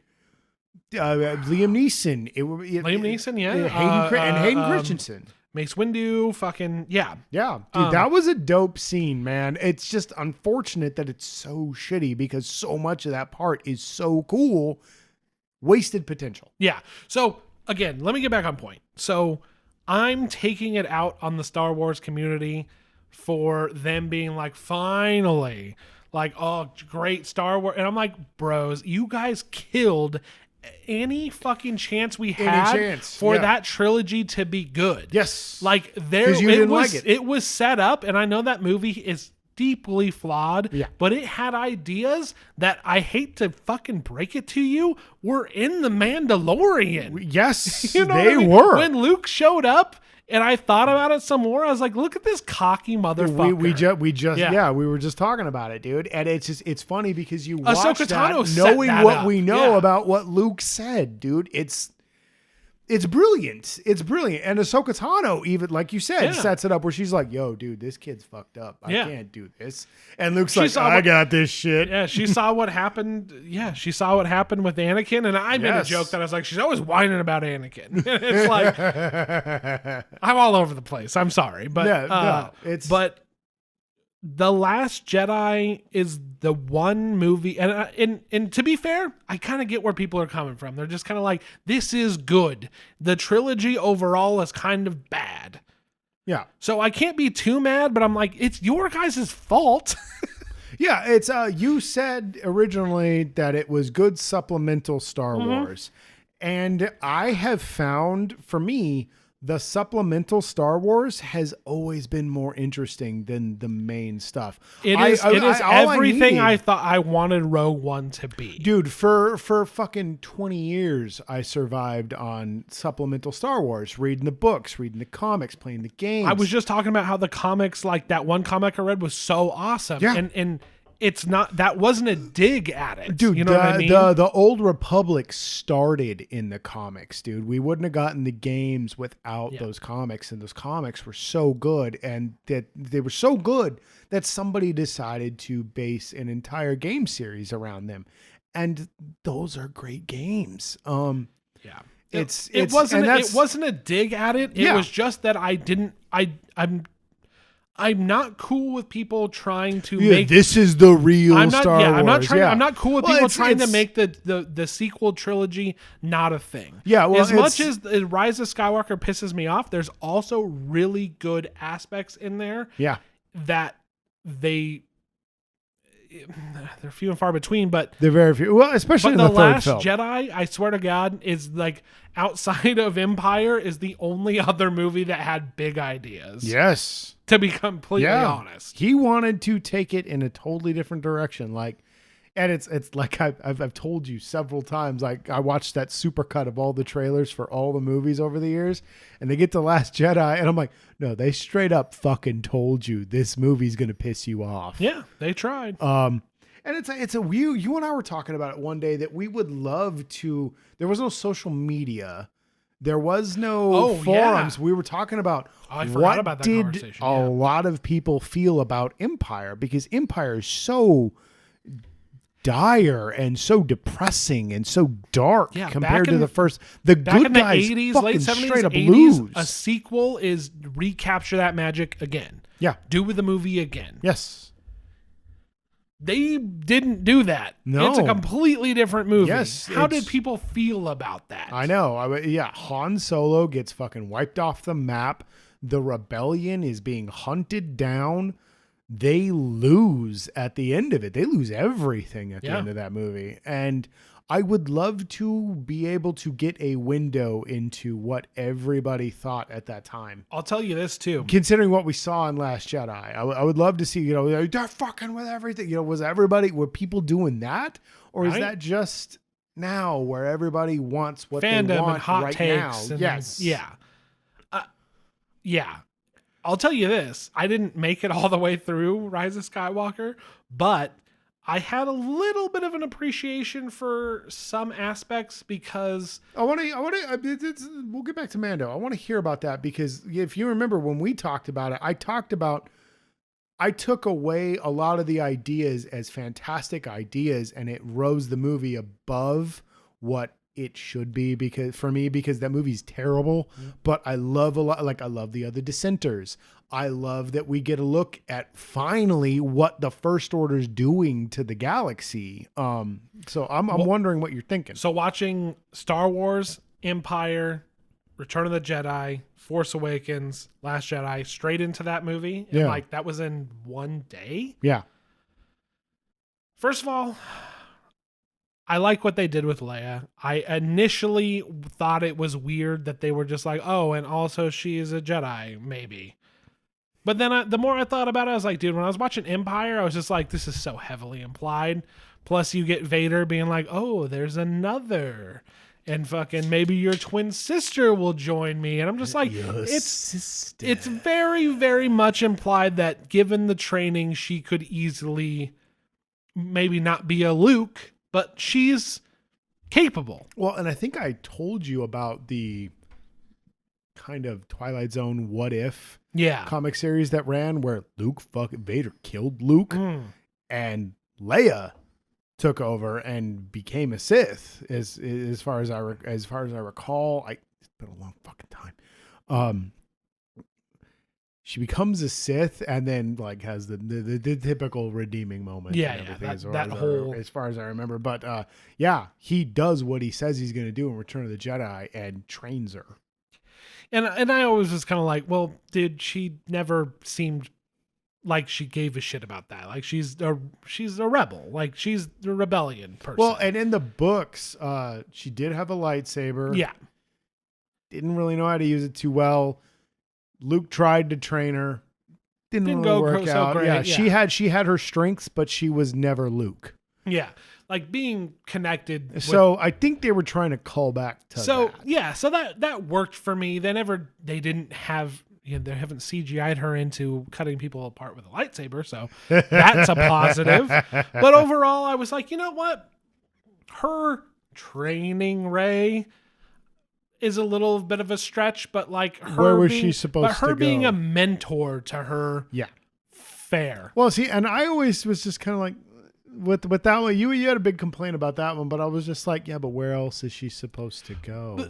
My problem with that, yeah, she's got the book learning, but she needs to figure out how to put it into practicality, and Leia has some experience putting it into practicality. Sure. You want to know what my problem with that was? Yeah.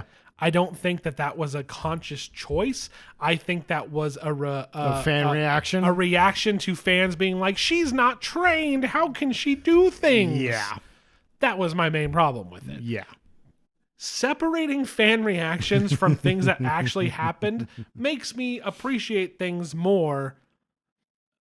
But at the same time, I'm like, was that really what they wanted to? Yeah. The fact that JJ made Rise of Skywalker and Force Awakens, and the fact that like almost every dumb fan complaint was answered in it, in Rise of Skywalker, takes away from things that I'm like, you know what, the Leia thing, even things that was weren't fine. But the more I think about it, I was like, no, it's only in there because they're like, how was she trained? Yeah, bro. I mean, he they blew up tried the to Death fix Star, every. and he hasn't done anything. He just wanted to go to Tosche Station. And that's the thing about Rise of Skywalker that sucks is like. Pick up some power converters, which I don't know if you saw that, but Mark Hamill made it to Tosche Station. He did make it to Tosche Station. Yes. Jesus Christ. The thing about Rise of Skywalker that bothered me was it wasn't just complaints about the new trilogy that they tried to fix. They tried to fix complaints about the old trilogy. Right? Chewie getting a medal. Yeah, like, dude. Come on, guys. Like, does Chewie really give a fuck about that? And you know what The Last Jedi said? Fuck you guys. And that pissed everybody off. Yep. Didn't piss me off. Didn't piss me off. I was more pissed off about how crappy a lot of it was written. Bad character development, plot contrivance. No. Military tactics. Military tactics. How big is the military? Yeah. Is this really all the ships that they have? How much fuel do you have? Yeah, exactly. How much control do you actually have? Because they're acting like you run everything and you have like 9 ships chasing down a ship of 2 ships. That movie would have been fixed. A majority of those things would have been fixed had it not happened directly after the first one. Yep. That was its biggest mistake, is picking up directly after the first one. That was a terrible idea. I think, I hate the script doctor, I think Rey should have... A planet is a big place, man. I think it should have been her searching for Luke for a little bit. It should have. Because then it could have picked up at the same point, but the supplemental characters could have progressed a bit, and then we could have had her finding Luke, but they felt like they needed to have her finding Luke and them escaping their old base at the same time. And I was like, no, set up where the First Order is in the galaxy at the moment after destroying the Republic, and like give us some time to breathe. I think the immediate retaliation was a cool idea, but after they do that jump to get away, we should have had some breathing room. Sure. Like, boom, they shoot off, you know, fucking pan down to some planet, like in the Star Wars fashion, where we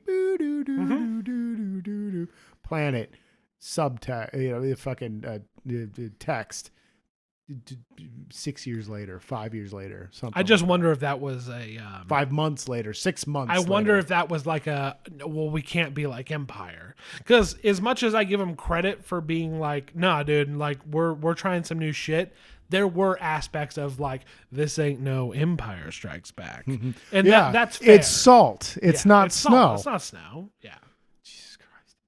So, but anyway, that's my big reveal. Is I'm just kind of like, dude, Last Jedi is so fucking great. Last Jedi's a great fucking movie, dude. Last Jedi's a really good movie, dude. It's a horrible mess, and I would not put it as my number 2.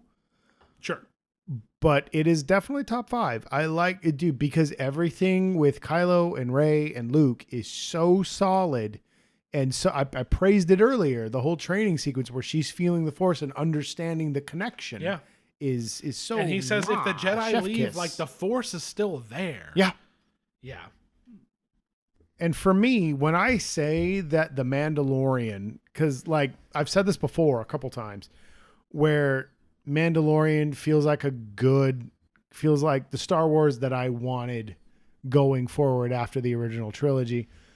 I just mean that I'm getting more of that world without it feeling like they're trying to appeal to me in any kind of way. Like, I'm getting to see what the books that I enjoyed were like Thrawn Trilogy and Rogue Squadron and stuff, where it was just like, yo, yeah, we won the war, but we haven't really beating the Emperor doesn't mean shit. Yeah. We have to keep going. It's a conflict. And in this, you're not getting that like the political side of everything, but you're getting the upheaval that destroying what was established, it's essentially the Dark Ages. You're getting the fall of an empire and the world around it trying to readjust to that. And you get a real strong feeling of like, dude, it's fucking wild out here, man. The Mando says at one point in the episode with the frog lady that they want him to travel at sublight because light speed will fuck with their kids' eggs. Yeah. So he's like, are you fucking kidding me? If I travel at sublight, I'm dead in the water, dude. Yeah. They're going to kill me out there. This is horribly dangerous. And I love that idea that it is so wild that if you're not zipping between planets on these highways, you're done, dude. Like, cause they're just waiting for you out there because there's no law anymore out there. And that's another reason why that episode is so cool, because you get that bit with the X-Wings and it peels into the X-Wing chase. It's really cool. Yep. But you get that the Republic is out there trying to establish a new rule of law, and it's not working so good because you can just bullshit it. And I like that a lot.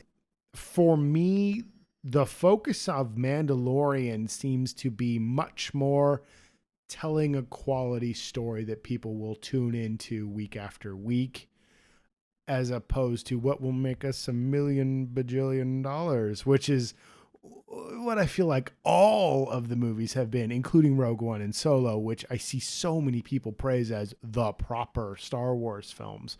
And I'm like, those movies are fucking terrible, dude. They're not.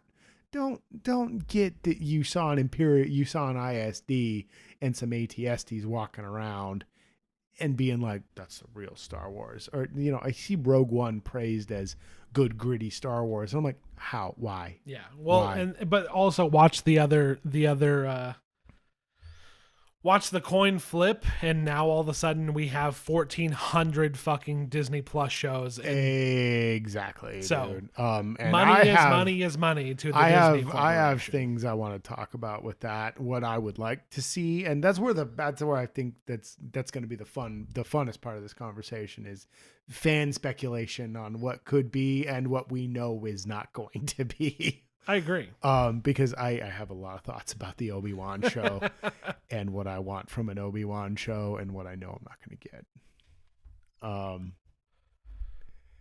But yeah, dude, it's an interesting time that we live in. I find it funny that Disney has put out all these shows, Marvel, Star Wars included, and I feel like they were like, yo, dude, this is how we continue this. This is how we keep going, because who's going to watch more Avengers movies? Right. Nobody, dude. I mean, like, yeah, I'm interested in a Doctor Strange movie. I really want to see Black Widow. I wish they'd get their head out of the fucking ass. I keep forgetting that movie exists. Yeah, like is ready to be watched. DC was just like, yo, HBO, man, we got to deal with you, right? And they're just like, yeah, dude. And they're like, we're gonna put Wonder Woman out. And they're like, dope. Go for it. Fucking yeah. Disney has their own fucking streaming service, and they're like, nah, bro. Well, and they tried it with Mulan, and that's the other thing. I would pay them stupid $20 and watch that movie. I would pay to watch Black Widow. Yeah. I want to see that movie. I really want to see that movie because I liked Black Widow a lot. Taskmaster. I'm just interested to see more Natasha because like Taskmaster, the Russo brothers Josh did so much good shit with her, and I would love to see that character. Josh, I think what you're trying to say is it has Taskmaster. It has Taskmaster. Thank you. And Hop being a crazy Russian. Oh yeah, I forgot about that. And I want to watch a I forget about that movie. The pain has been forgotten. Yeah, dude. I'm just like, what are you fucking doing, dude? Like, come on, guys. Like, recognize the world here for a minute. All right. Stop trying to maximize your market when the market has drastically shrunk. Deal with it. Move forward. Yes. Mulan didn't fucking work because you were trying to do a thing and nobody cared. Black Widow is Black Widow. It's way You're different. Yeah. gonna do just fine with whatever you do. You want me to pay $20? I'll pay $20. Fucking give me my goddamn Black Widow movie. But give me my Black Widow. Yeah, but I think it's interesting that they figured out a way to make this work going forward. Yeah. With Star Wars, at least for right now, they're hedging their bets. Yeah, yeah. They're reading they're looking at the world and they're just like, let's focus on this for now. Yeah, it's not to say that the movie is going away, but they're like, fuck it, dude. We got to start. Yeah, the movies are still going to happen, but like these TV shows are very interesting. And since they said, yo, we're going to pump the brakes on the Star Wars movies, good. Take time, reevaluate, figure out what's a good script, stop getting so involved in it. But they did also announce the Taika Waititi and Patty Jenkins movies. Yeah. Apparently, they have never outright canceled the Rian Johnson trilogy. Good. But I don't know what's going on with that. I don't know. It's crazy. You're right. I'm with you on that. Like, this is a very interesting time for fucking franchise media when you're going small stories, big movies, straight to streaming. Yes. It's like what we enjoyed in the small bits of Agents of S.H.I.E.L.D. linking up with Winter Soldier. Yeah. It was that small little window, and then there were like so much red tape that nothing ever came of it. Well, yeah, dude. And the fact that the fucking TV studio didn't get along with the fucking movie studio. Exactly. That's what I mean. And they were just like, no, dude. And then Kevin will crack. As crazy as much as I want to complain, it's crazy that like Luke Skywalker is showing up in a straight to streaming television show. Right? That's nuts. Yeah. So. I'm just.